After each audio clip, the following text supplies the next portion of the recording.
Ladies and gents, who could have seen it coming? Who could have seen that the economy of the UK would absolutely fall on its arse with the announcement of the budget that is, I don't know, taxing everyone to oblivion?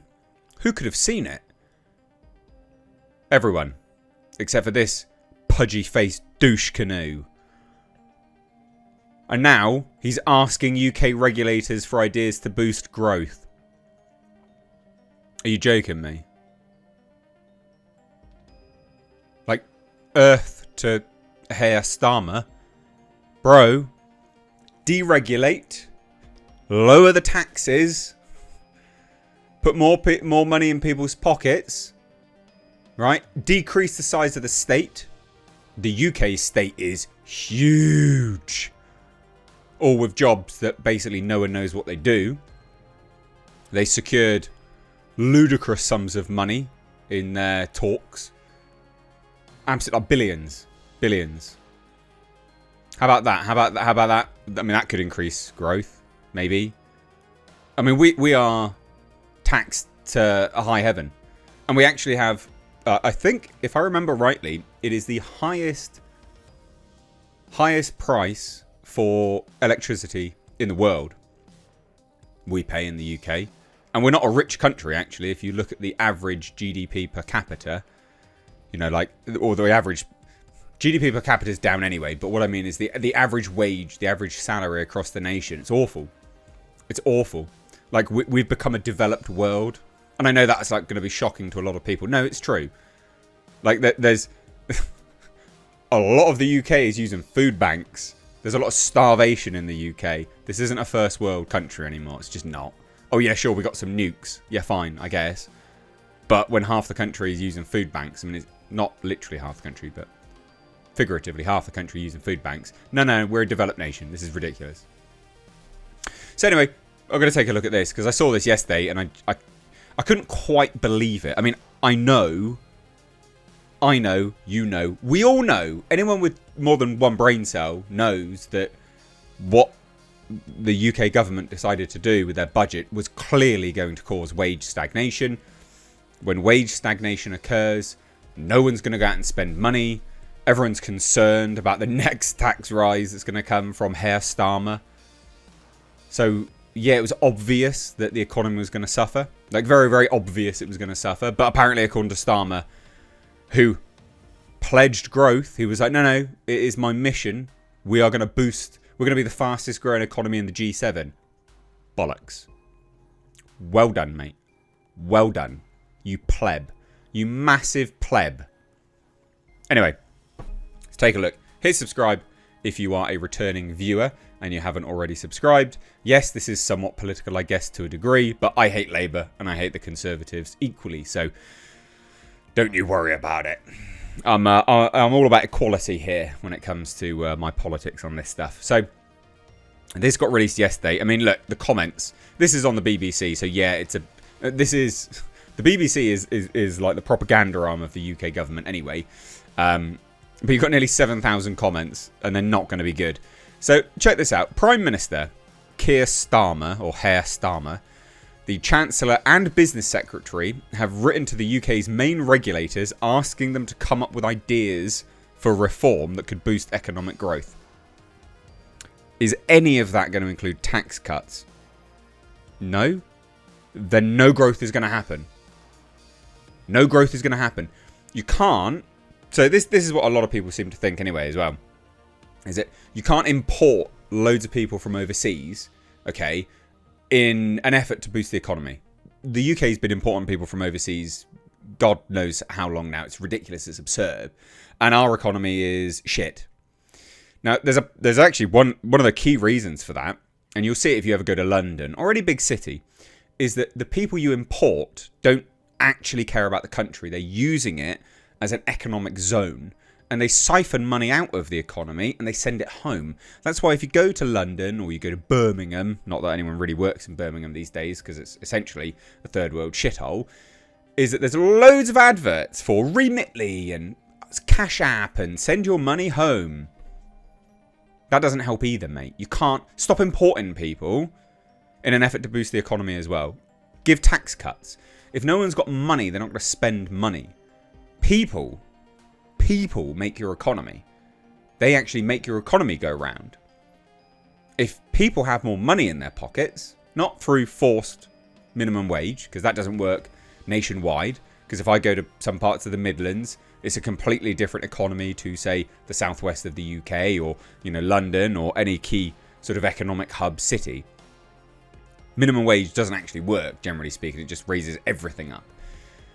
But people need more money in their pockets. People need to feel like their money's not going to be stolen at the next, the next budget, for instance. But none of these people are going to get this. None of these people are going to get this. They're idiots. It says this. They contacted watchdogs, including energy regulator Ofgem and water regulator Ofwat, before Christmas, asking them to submit proposals by mid-January. Lower... I don't know. Maybe stop rushing to net zero. Right? Like clean energy, superpower, all this bollocks. That's just going to bankrupt the country. You're an idiot. You're all idiots. You're ideological zealots. You're morons. You cannot be... Like, you can't have it two ways. You can't be ideologically motivated, but then when it comes down to the brass taxes of basic mathematics, be like, oh, well, we must... Like, they cancel one another out. Sometimes there's a correlation, of course. You could be ideologically a proponent of, I don't know, lower state size, and then boom, you're going to get more money and things are going to go a little bit more. But when your primary focus, your primary ideology is like socialism and communism, which is a Marxism, which is what Rachel Reeves put a poster up of anyway. In the Rachel Reeves is our Chancellor of the Exchequer, the money woman. You can't have those as your ideological, I guess, pillars, and then seek to promote the economy. Like, it doesn't work, mate. You're bankrupt in the country, you dipshits. And we weren't in a good state anyway. This comes after figures published earlier this week indicated that the UK economy has flatlined. Yeah, we're going to go into a recession, a deep, deep recession. Shadow Business Secretary Andrew Griffith said the letter says all you need to know about Sir Keir Starmer's government, claiming he has to beg his own government to create growth after Labour's damaging budget. The letter, which is also understood to have been sent to the Environment Agency, the Financial Conduct Authority, and healthcare regulators, was first reported by Sky News. Signed by Chancellor Rachel Reeves and Business Secretary, it said ministers believe collaboration to be essential to ensure the regulatory environment became more pro-growth and pro-investment. Deregulate. You're talking about the regulatory environment. Deregulate. Literally deregulate. What you need to do is deregulate. Okay? Right? But then also have the legal framework which protects people when deregulation, inevitably, because it will do, could cause issues for people, right? But the act of deregulation won't inevitably always lead to the majority of people being burned. It actually leads to more productivity and higher growth. Also, stop fucking slowing people down. Like, there's so many places in the UK that have 20 mile an hour speed limits. 20 miles an hour speed limit. Get more people mobile.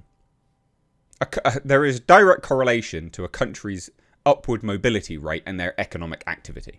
Stop slowing everyone down. Literally and figuratively in the way that you're making it more difficult for people to own cars. How about that? Dipshit. So the FCA said it would reply in the new year, and it added that it had already delivered measures since the summer to support growth. Well, they haven't worked. Including reforming information that retail investors receive. Oh, well done. We've changed what information retailers get. That's going to boost growth. As well as making proposals to provide better value for money for workplace pensions. That doesn't boost growth, you dipshit. The letter said improving regulation to enable growth and not hold back investment was an essential part of the government's growth mission. You need to deregulate. Economic growth is a principal reason behind many major policy announcements, from Community Secretary Angela Rayner unveiling reforms to the planning system in order to boost house building. That's not going to happen. We don't have the people to build them. To the Chancellor encouraging more sensible risk taking in financial services companies.